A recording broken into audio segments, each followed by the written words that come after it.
જે નેતા સત્તા પહેલા શાસ્ત્રોમાં જીવ્યા અને રાજકારણ પહેલા વિશ્વવિદ્યાલયોમાં ભણાવ્યા. એ નામ હતું મુરલી મનોહર જોશી. ફેક્ટ એક ઘણા ઓછા લોકો જાણે છે.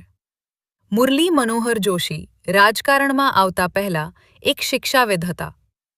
તેમણે અલાહાબાદ યુનિવર્સિટીમાંથી ભૌતિકશાસ્ત્રમાં પીએચડી કરી અને અનેક વર્ષો સુધી પ્રોફેસર તરીકે અધ્યાપન કર્યું.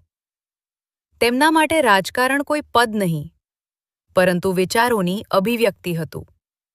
ફેક્ટ 2.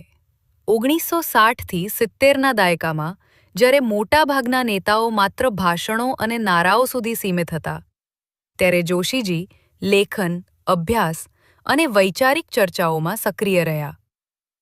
આરએસએસ અને જનસંઘના મંચો પર તેમની ઓળખ એક બૌદ્ધિક આધારસ્તંભ તરીકે બની. ફેક્ટ 3. જેપીને શૂન્યમાંથી શિખર સુધી પહોંચાડવામાં તેમની ભૂમિકા મહત્વપૂર્ણ રહી. ફેક્ટ 4. માનવ સંસાધન વિકાસ મંત્રી તરીકે તેમણે શિક્ષણને માત્ર ડિગ્રી પૂરતું નહીં, પરંતુ ચરિત્ર નિર્માણ સાથે જોડ્યું.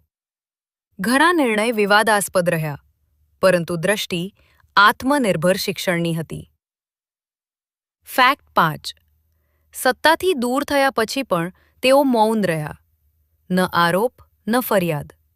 જાણે રાજકારણ પણ તેમના માટે એક પાઠ્યક્રમ હતું, જે સમયસર પૂર્ણ થયો.